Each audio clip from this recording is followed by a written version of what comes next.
মঙ্গলবার দাঁতন বিধানসভা কেন্দ্রের তালদা অঞ্চলে নির্বাচনী বিধি লঙ্ঘনের অভিযোগ ঘিরে রাজনৈতিক উত্তেজনা চরমে উঠল। বিজেপি প্রার্থী অজিত কুমার জানার বিরুদ্ধে সরাসরি তোপদে গিয়ে সরব হয়েছেন স্থানীয় তৃণমূল ও যুব তৃণমূল নেতৃত্ব। ঘাসফুল শিবিরের অভিযোগ, সোমবার নির্বাচন কমিশনের কোনো রূপ আগাম অনুমতি ছাড়াই এলাকায় দাপিয়ে প্রচার চালিয়েছেন পদ্ম শিবিরের এই প্রার্থী। তালদা অঞ্চলে মঙ্গলবার এই ঘটনাকে কেন্দ্র করে ক্ষোভে ফেটে পড়েন তৃণমূলের কর্মী সমর্থকরা। এদিন এলাকায় ব্যাপক বিক্ষোভ দেখানোর পাশাপাশি বিজেপি প্রার্থীর বিরুদ্ধে একাধিক স্লোগান তুলতে দেখা যায় তাদের। তৃণমূলের দাবি, নিয়ম নীতির তোয়াক্কা না করেই এলাকায় জনমত প্রভাবিত করার চেষ্টা করেছে বিজেপি।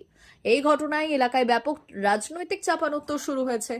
দাঁতন ব্লক তৃণমূল নেতৃত্বের অভিযোগ, নির্বাচনী আচরণবিধি ভাঙার এই সংস্কৃতি বিজেপির অভ্যাসে পরিণত হয়েছে। তবে এই গুরুতর অভিযোগের প্রেক্ষিতে বিজেপি প্রার্থী অজিত কুমার জানার পক্ষ থেকে এখনো পর্যন্ত কোনো আনুষ্ঠানিক প্রতিক্রিয়া মেলেনি। সব মিলিয়ে তালদা এলাকায় দুপক্ষের বাগযুদ্ধে সরগরম মেদিনীপুরের এই জনপদ। পরিস্থিতি নিয়ন্ত্রণে রাখতে সজাগ রয়েছে স্থানীয় পুলিশ ও প্রশাসন। তালদা অঞ্চলে অজিত জানা বিনা পারমিশনে প্রচার করছে কেন, তার জবাব দিতে হবে। অজিত জানা গো ব্যাক, অজিত জানা গো ব্যাক। আমি তালদা অঞ্চল তৃণমূল কংগ্রেসের পক্ষ থেকে আমাদের তালদা অঞ্চলের সমস্ত ভোটার এবং জনসাধারণের উদ্দেশ্যে শান্তি শৃঙ্খলা এবং উন্নয়নের স্বার্থে মমতা বন্দ্যোপাধ্যায়ের মনোনীত প্রার্থী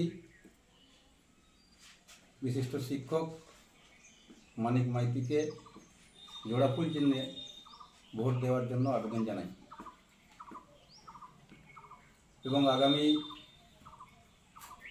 বিধানসভা নির্বাচন 23 তারিখ, আমাদের 23 এপ্রিল, সর্বস্তরের মানুষকে এই জোড়াফুল চিহ্নে ভোট দেওয়ার আবেদন জানাই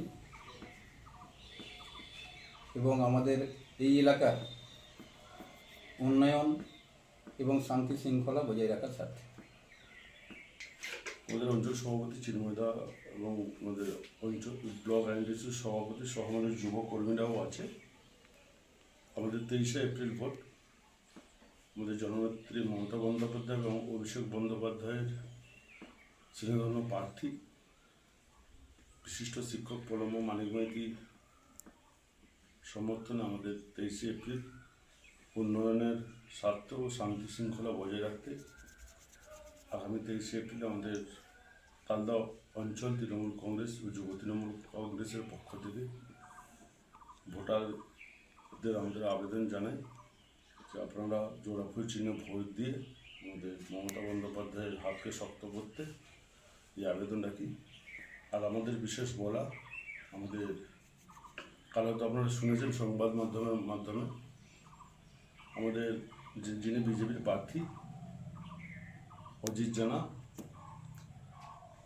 আমাদের অঞ্চলে কয়েকদিন আগেও তিনি নির্বাচন কমিশনের চোখে ধুলো দিয়ে বিজেপির একটা অপসংস্কৃতির একটা জায়গা আছে, ওনারা বিনা পারমিশনে উনি প্রচার করছেন।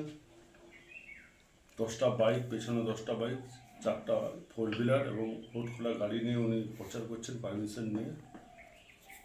গতকাল আমি এই আমাদের নারায়ণচক এবং তালদা পশ্চিমে উনি প্রচার করেছেন, তাতে আমি বাধাও দেই যে আপনি বিনা পারমিশনে আপনি জনসংযোগ করছেন। তো উনি বলেন আমি 4 চক্রে এসেছি, কিন্তু আপনারা সংবাদ মাধ্যমে দেখেছেন উনি সংবাদ মাধ্যমকেও বলেছেন যে তালদা অঞ্চলের যুব সভাপতি ওনাকে ব্যক্তিগতভাবে আক্রমণ এবং হেনস্থা করেছে। কিন্তু আপনারা দেখবেন সংবাদ মাধ্যমে যে উনি নিজের স্লোগান দিয়েছেন, বিজেপির একটাই স্লোগান, বিজেপিকে কোনো কিছু জিজ্ঞেস করলে ওনারাই বলে জয় স্লোগান, উন্নয়নের কথা জিজ্ঞেস করলে জয় শ্রীরামই বলে। তো কালকে উনি বলেছেন আমি জনসংযোগ করতে আসিনি, কিন্তু আপনারা সংবাদ মাধ্যমে দেখবেন ওনারাই নিজেরাই ছবি দিয়েছেন যে উনি স্লোগান দিয়েছেন, ওনার প্রচার করেছেন, সেটা প্রতিবাদ করায় আমাকে কালকে এইভাবে তিনি কটূক্তি ভাষায় বলেছেন যে আমি নাকি ওনাকে হেনস্থা করেছি। বিজেপির এই অপসংস্কার আমি নির্বাচন কমিশনের কাছে বিনীতভাবে আমাদের অঞ্চল তৃণমূল কংগ্রেসের পক্ষ থেকে অনুরোধ জানাই, আপনারা একটু দৃষ্টি আকর্ষণ করুন যে আমাদের বিজেপি প্রার্থী অজিত জানা উনি নাকি শিল্পপতি বলে বেড়াচ্ছেন, শিল্প করবেন। প্রত্যেক জায়গায় যিনি জনসংযোগ করছেন, এখানে বলছেন গেঞ্জি ফ্যাক্টরি করবেন, ওখানে বলছেন ধানের মিল করবেন, কর্মসংস্থান দেবেন। উনি তো কর্মসংস্থান কী দেবেন জানি না। ভোট পেরোলে ওনাকে আসাম বা মেঘালয় চলে যেতে হবে।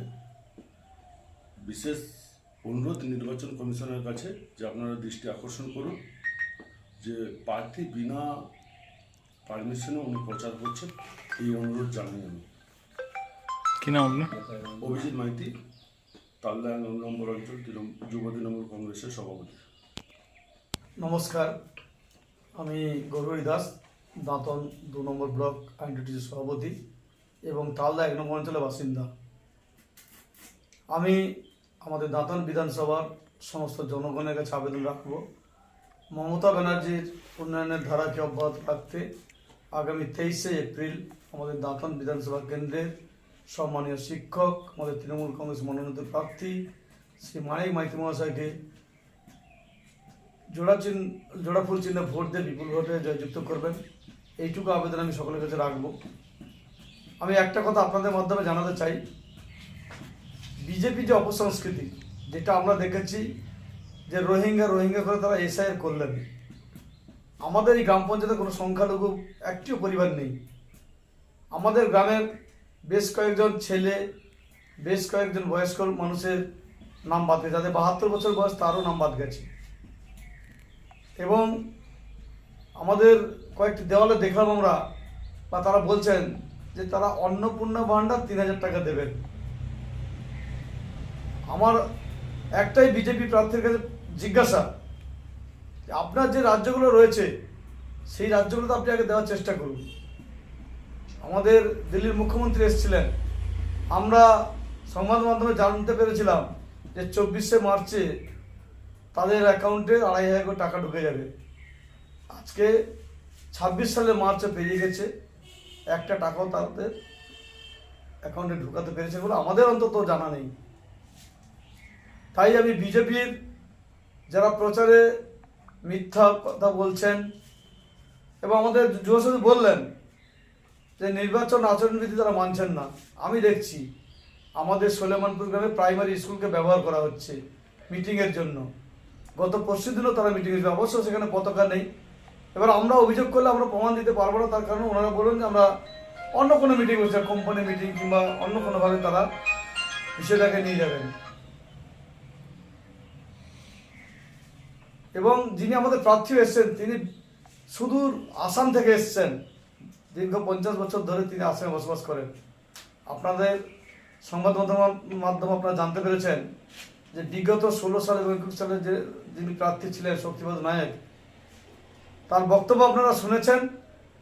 তিনি যদি সত্যিই তার বিজেপি দলটার প্রতি সহানুভূতি থাকতো, যিনি দাঁড়িয়েছেন অজিত জানা, তিনি যে জায়গায় আসামে থাকেন তিনি সেখান থেকে কেন নমিনেশন করতে পারছেন না? আর বিশেষ কিছু আমার বলার নেই। দিদির উন্নয়নের সাথে আমরা গত 4 তারিখ আমাদের গ্রাম পঞ্চায়েতে প্রার্থীকে নিয়ে আমাদের একটা প্রচার মিছিল হয়েছিল, সেখানে আমরা মানুষের অভূত সাড়া পেয়েছি এবং আগামী দিনে আমার এই গ্রাম পঞ্চায়েত নিশ্চিতভাবে মানিক মাইতিকে বিপুল ভোটে আমরা লিড দিব এবং মানিক মাইতি জিতবেন। আমরা চারদিকে যা খবর পাচ্ছি মানিক মাইতি বিপুল ভোটে জয়যুক্ত হবেন, এইটুকু আশা আমরা করছি।